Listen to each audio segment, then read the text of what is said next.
So this is the new Garmin Forerunner 165, Garmin's latest addition to their Forerunner lineup, bringing many of the features found in their more expensive 265 to a watch with a more budget-friendly price.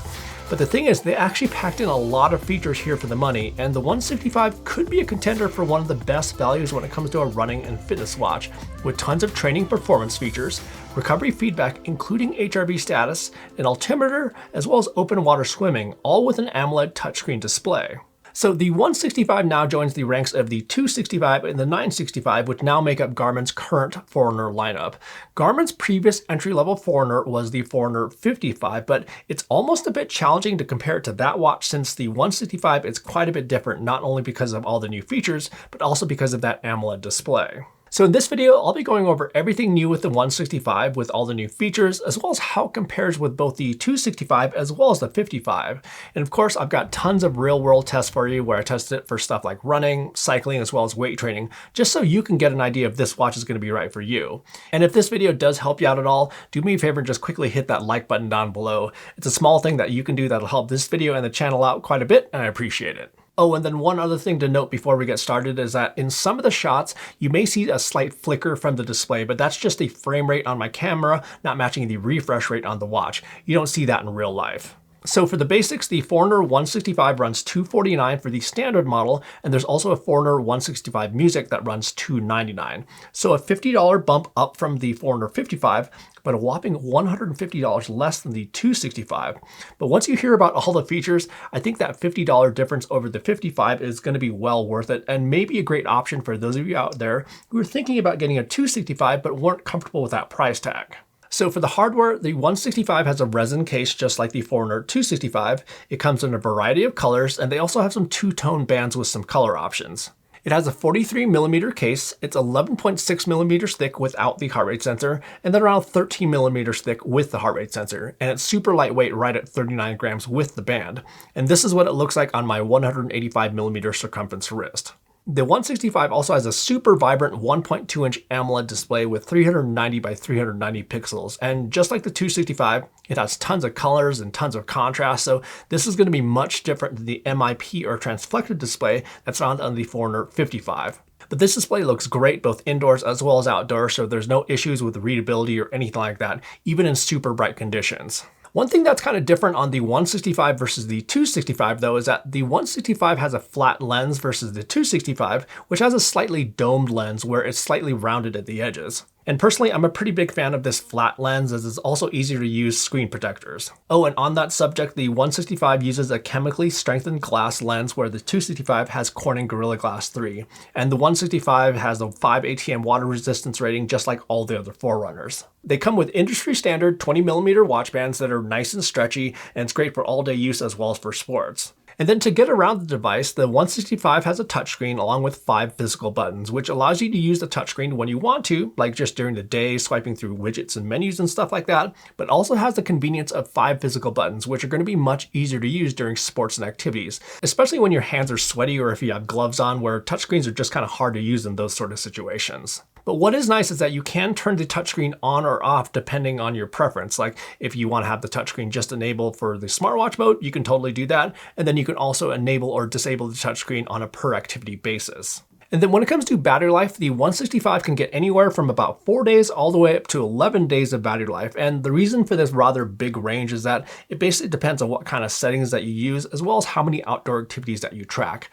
But the main thing probably comes down to if you choose to use the always on display or not, where if you enable the always on display, bank on more like 4 to 5 days. But if you don't use the always on display and just use the gesture mode to wake up the display, that's where you can probably get more like 9 days or more out of it. And then the other factor that's going to come into play for battery life is how many outdoor activities that you track, and that's where if you have a full charge, the 165 is advertised to get anywhere from 17 to 19 hours for recording outdoor activities. So you could use this for nearly an all-day long hike or run or something like that. And what I found is that Garmin's battery life claims tend to be on the conservative side, where like on both this run as well as this ride where I was using the highest accuracy all systems mode, I was actually getting more than the 17-hour claim. And with all the testing over the last couple weeks, I basically turned everything on, like the the always-on display, blood oxygen saturation tracking, and then I was also recording outdoor activities as well, and I was getting around that 4 to 5 day mark. Oh, and then the 165 also comes with the standard Garmin USB-C charging cable, which is what they use on nearly all their other watches. And then when it comes to smartwatch features, the 165 can receive notifications for texts, calls, as well as from apps. And then it also shows events from your calendar as well as weather information that's synced from your smartphone. When it comes to texts and calls though, the experience is going to be a little bit different depending on if you have an iPhone or an Android phone. You'll be able to receive notifications with any phone, including emojis, but if you have an Android phone, you'll have the additional capability of viewing photos and images within text, and you'll also have the ability to reply to texts or calls with predefined responses, and you can even create custom responses in the Garmin Connect app. The reason you can't reply to a text if you have an iPhone, though, has to do with Apple, by the way. It has nothing to do with Garmin. Apple locks down that text reply functionality with iMessage to just Apple Watches, unfortunately. And then with the 165 Music Edition, you also have the additional capability to download music and podcasts from music streaming services like Spotify and Amazon Music for offline listening with a pair of Bluetooth headphones. So that comes in handy if you don't want to carry your phone with you on your run or your ride.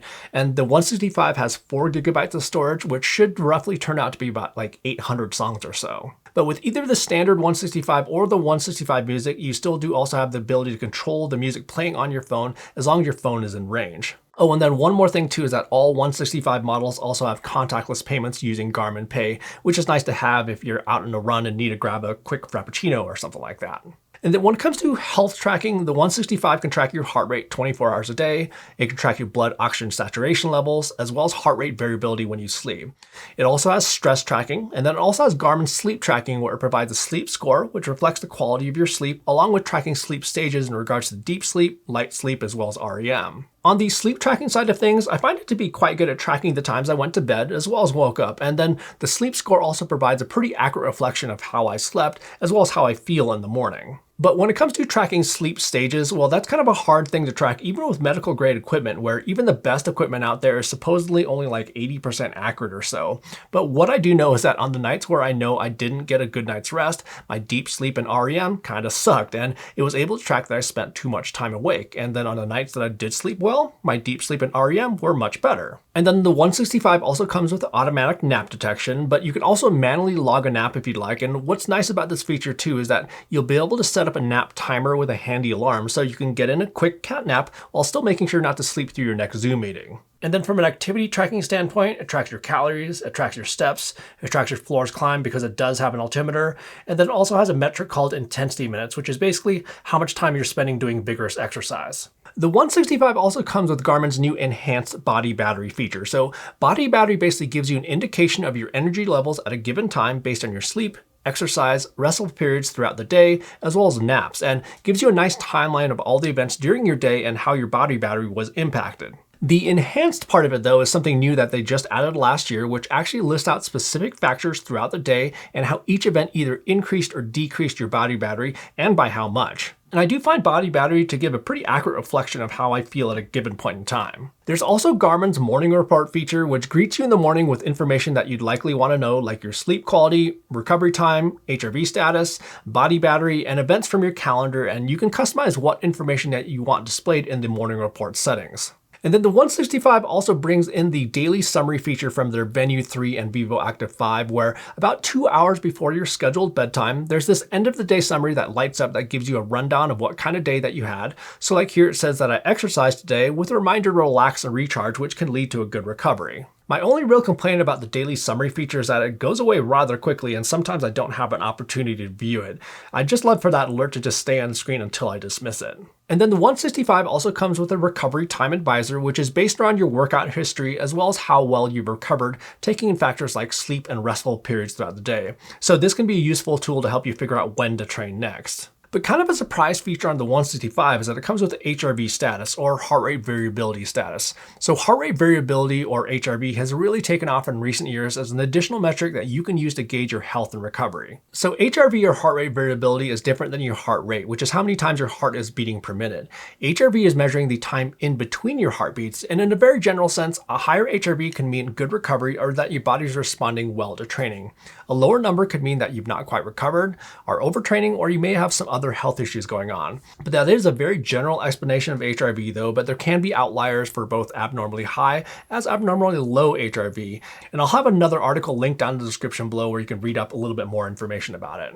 The 165 also comes with women's health tracking features, which I am unfortunately not able to test. And then for sport profiles, the 165 comes with over 25 sport profiles, and there's all the ones that you'd expect, like running, both indoors and outdoors, cycling, both indoors and outdoors, plenty of gym profiles like the elliptical and stair stepper, pool swimming, and there's also strength training and high intensity interval training, as well as yoga, Pilates, and breath work. But there's some sport profiles on here I wasn't necessarily expecting, like trail running and ultra running, but the most surprising one for me that I saw was open water swimming. And the reason that it's so surprising is that Garmin has historically reserved that sport profile for their pricier models, so that's super nice to see them include that on the 165. Now, when it comes to the training feedback and sports performance side of things, this is where the 165 gets a lot of features from its older siblings. So first off, on the running side of things, along with all the normal stuff that you'd expect like pace, cadence, and stride length, the 165 also collects advanced running dynamics like ground contact time, vertical oscillation, as well as running power, all from the wrist itself. So you won't need an external accessory like a FootPod or Garmin's HRM Pro chest strap to collect all this data.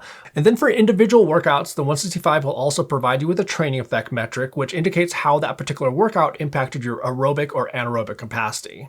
And then on the performance feedback side of things, the 165 also provides your VO2 max for running. It also has a race predictor of potential times that you could achieve for common running race distances based on your training. The 165 also comes with Garmin's Pace Pro feature, so what you can do here is create a pacing strategy, whether that's just a training run or a full-on race, where you can set a pacing strategy to aim for to hit a certain target. So when it comes to tracking outdoor activities, the 165 has built-in GPS, so that's where you don't need to have your phone with you to go track your run, ride, hikes, or any other outdoor activity.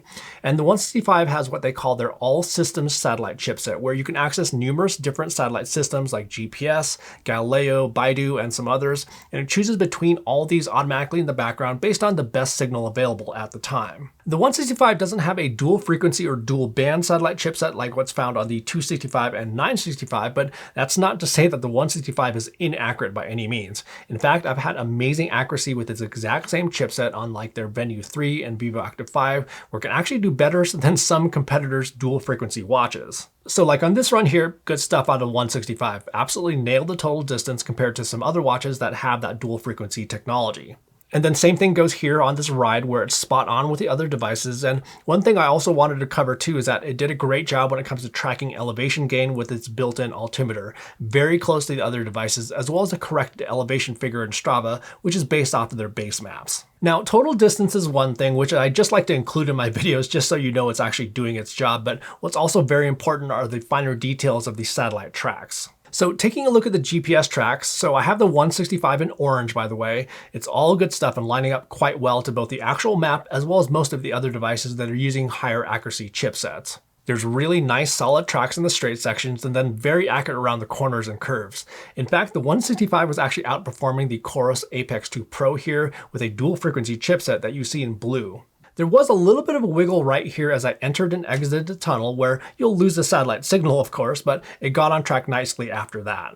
And then on this road ride, really solid here too. No wavering or anything like that on all the straight sections, and you can actually see that it easily can distinguish from one side of the road to another. Now, I actually want to zoom in and talk about this section right here, which I thought was particularly impressive. So if we zoom in really close, we can see here that the road widens and the 165 is easily able to tell that I'm exactly in the bike lane the entire time. Like even right here where the bike lane shifts to in between the right turn lane and the through lanes, it's spot on. So from an accuracy standpoint, the 165 looks really, really good. And then one more thing before we get into heart rate accuracy is that the 165 also did a very decent job at estimating distances running indoors on a treadmill.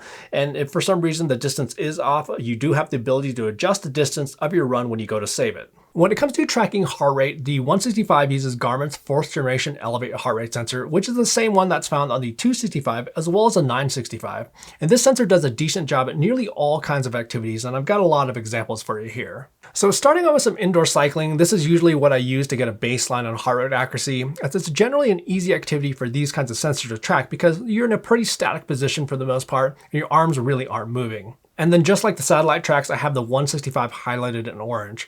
So on this steady state ride here, looking good. You'll see a few points in the ride where it wanders by a few beats per minute, but no big misses or anything like that. And then on this right here, so these were some pretty quick but very painful intervals. So at the beginning, it took the 165 about a minute or so to get a solid lock onto heart rate, but that's kind of typical for these kinds of sensors. Some worse than others, like the watch that you see in purple. But let's just go ahead and remove that watch that's in purple just so it's easier to see what's going on. But the 165 is doing a really good job tracking these quick changes in heart rate in between intervals. On a handful here or there, we see it's a little bit slower than the chest and arm heart rate monitors to pick up some of those changes, but that's kind of to be expected with a wrist-based heart rate sensor. But overall, it's very solid. Now for some running, starting out with a steady state treadmill run, well, that's essentially perfect. But now taking it outside, not quite as picture perfect, but still pretty good. You see a little discrepancy actually from all the sensors right here in the middle of the run, which was kind of interesting. And then the 165 did read a few beats per minute high right here, but overall, this is very usable data. Now moving on to some activities that are a bit harder for these kinds of sensors to track, now let's look at some road biking. And with road biking, we start to introduce some variables that can throw off these kinds of sensors, like gripping onto the handlebars, as well as vibrations and bumps in the road, which these kinds of sensors don't really like. The 165 did a pretty decent job here though, where there were a few spots like here and here where it read a little high, and then a few spots like here and here where it read a little low, but these were all momentary and it got back on track quickly. And then for weight training and high intensity interval training, these are probably the hardest activities for these kinds of sensors to track accurately. And that's due to a couple factors, like gripping onto the dumbbells, which flexes your wrist, as well as lots of varying arm movement, which can throw off these kinds of sensors. But the 165 did an okay job here. Definitely not quite as accurate as what we saw from the previous examples, but still a usable heart rate for the most part. At the beginning, these bicep curls, it started off pretty high on those stats, but then on these shoulder presses and flies, it was pretty much in line.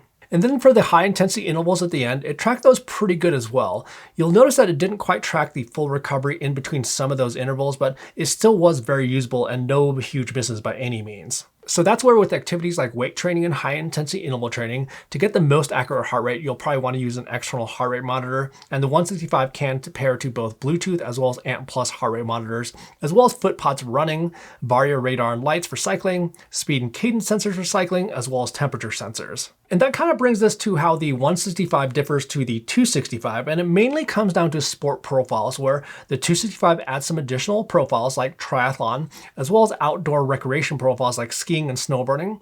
There's a bit more on the training and performance feedback side of things, like Garmin's training readiness feature on the 265, as well as additional sensors that the 265 can pair to, like cycling power meters. So it really may come down to if you're also a cyclist or triathlete, if you need the 265 versus the 165.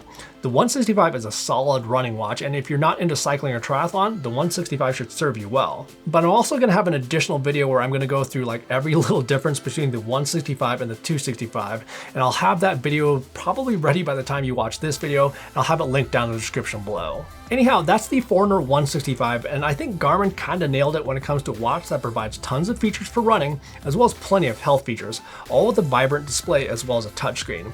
Although it is yet another Garmin watch to choose from, it does split the difference nicely between the Forerunner 55 and the 265 with a well-balanced set of features. And if you found the information in this video to be useful, do me a favor and just quickly hit that like button down below, and also make sure to subscribe for lots more sports tech videos just like this that are right around the corner. In the meantime, happy running, and we will see you in the next video.